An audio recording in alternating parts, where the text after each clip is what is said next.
बच्चा चोरी के संबंध में जो विभिन्न स्रोतों से और खासकर सोशल मीडिया पर जो भ्रामक खबरें जो है प्रसारित हो रही थी, वो ऐसे कई मामले बिहार पुलिस मुख्यालय के संज्ञान में आए थे और इसमें मीडिया से भी बहुत सारी क्वेरीज आ रही थी। तो इसलिए यह निर्णय लिया गया कि जो है इसमें मीडिया को भी एड्रेस करके बताया जाए। तो जैसे आज और कल में 24 तारीख में 4 ऐसे मामले जो हैं बिहार पुलिस मुख्यालय के संज्ञान में आए हैं और आज भी एक मामला आया है जिनमें ये इस तरीके की अफवाह फैलाई गई कि वो बच्चा चोरी गिरोह जो है वो बच्चा चोरी करने का प्रयास कर रहा, लेकिन वो मामले कुछ और पाए गए। जिसमें जमुई का एक मामला है, जिसमें जो है नालंदा का एक मामला है, उसी प्रकार से जो पूर्णिया का एक मामला, मुजफ्फरपुर का एक मामला और मुजफ्फरपुर का एक दूसरा मामला भी है जो आज प्रतिवेदित हुआ है। बाकी 4 मामले कल के हैं। तो सब मामलों में ये पाया गया जांच उपरांत की जो है ये मामले सब अफवाह थे। तो इसमें जो खतरा रहता है कि चूंकि बच्चा चोरी की अफवाह में जो भीड़ एकत्रित हो जाती है वो कई बार मॉब लिंचिंग भी कर देती है और कुछ जो निर्दोष लोग इसका शिकार हो जाते हैं और उनको जो है फिजिकल रूप से हानि पहुंचाई जाती है, कुछ में मृत्यु भी हो जाती है उनकी।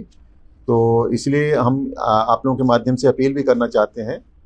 आम जनता से कि किसी भी परिस्थिति में अगर कोई ऐसी अफवाह मिलती है तो कभी भी कानून को अपने हाथ में न लें।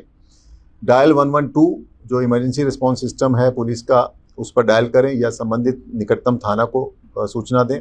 पुलिस तुरंत वहां पहुंचेगी और उसके वेरीफाई करेगी उस इन्फॉर्मेशन को और जो भी उचित कार्रवाई होगी, लीगल कार्रवाई होगी, विधिक कार्रवाई होगी, वो करेगी। तो इस संबंध में कुछ मीडिया वालों ने ये जानकारी भी लेनी चाहिए थी कि कितने मामले 2025 में गुमशुदगी के प्रतिवेदित हुए हैं। तो आपकी जानकारी के लिए बता दें कि बिहार में पूरे राज्य में कुल 14,699 मामले प्रतिवेदित हुए थे 2025 में, जिसमें 12,526 जो हैं बालिकाएं थी और करीब 2,173 जो हैं वो बालक थे। और उसमें से 7,772 बालक बालिकाओं को जो है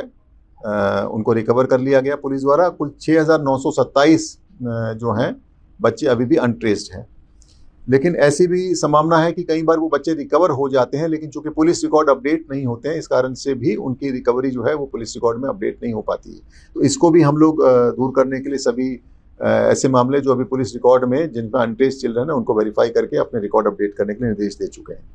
और सभी पुलिस अधिकारियों को ये भी निर्देश दिया है कि ऐसी कोई भी सूचना मिलती है जिसमें बच्चा चोरी की कोई रिपोर्ट या कोई शिकायत आती है तो उसको तुरंत जो है स्थानीय स्तर पर वेरीफाई करें और अगर वो अफवाह है तो सोशल मीडिया के माध्यम से, अन्य माध्यमों से प्रचार प्रसार कराएं कि इस अफवाह पर ध्यान न दें और अगर कोई सही घटना है तो उसमें जो भी विधिक कार्रवाई है वो करें। और आपको बता दें कि सुप्रीम कोर्ट का भी आदेश है कि अगर कोई बच्चा मिसिंग रहता है 24 घंटे से अधिक तो उसमें तुरंत FIR दर्ज होती है, ये करनी है और उस समय FIR दर्ज की जाती है और उसके लिए एक पूरा प्रोसेस, एक SOP निर्धारित है, भारत सरकार के द्वारा भी निर्धारित है, सुप्रीम कोर्ट की भी गाइडलाइंस है, जो बाल विकास मंत्रालय भारत सरकार को उसकी भी अपनी SOP है और बिहार पुलिस ने भी SOP की है और JJ रूल्स 92 में भी SOP निर्धारित किए गए कि अगर कोई बच्चा गुमशुदा होता है तो उसमें किस तरीके की प्रक्रिया अपनाई जानी है उसकी रिकवरी के लिए। और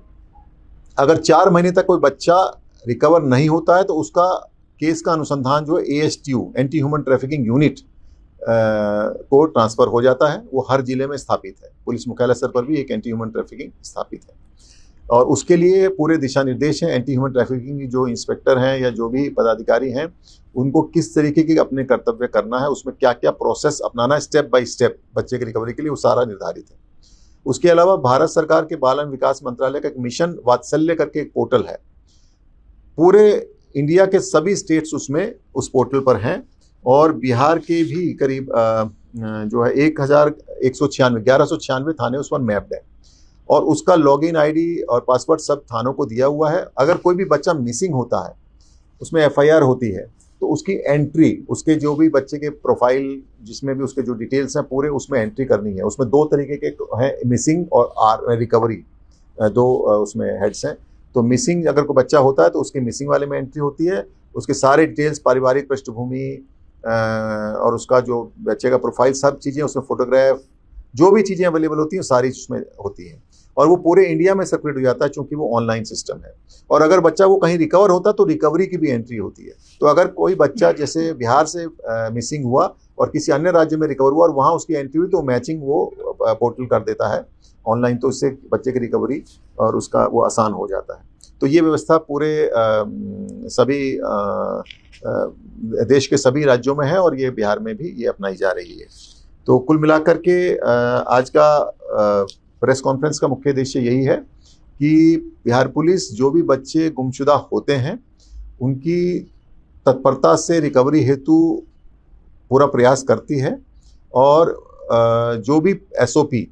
निर्धारित किए गए हैं उसका पालन करती है। और इसमें आपको बता दें कि माननीय उच्च न्यायालय की भी एक जुवेनाइल जस्टिस मॉनिटरिंग कमेटी है, वो भी ऐसे मामलों का अनुश्रवण करती है, मॉनिटरिंग करती है कि बच्चों की, गुमशुदा बच्चों की रिकवरी के लिए क्या प्रयास किए जा रहे हैं। उसके लिए समय समय पर उनकी गाइडलाइंस भी आती हैं और वो कुछ कुछ इंडिविजुअल केसेस में भी वो उसको मॉनिटर करती है। तो कुल मिलाकर के यही है कि जो अफवाहें फैली हैं, जैसे मैंने बताया 5 मामले कल से अब तक आए हैं, जो सभी मामले जो है असत्य पाए गए, उन सब मामलों में संबंधित एसपीज को निर्देश दिया गया है कि उनका अफवाह का खंडन करें और उसका प्रचार प्रसार कराएं व्यापक रूप से, और इस तरीके की कोई भी अफवाह ना फैले उसके लिए अपने जो भी सोशल मीडिया के माध्यम से और जो आप लोग जो मेन स्ट्रीम मीडिया है उनके माध्यम से प्रचार प्रसार कराएं, ताकि पब्लिक भी आगाह हो सके कि इस तरीके की अफवाहों से कई बार एक भ्रम की स्थिति फैल जाती है और एक law and order situation develop हो जाती है, उसमें किसी निर्दोष की जान भी जा सकती है।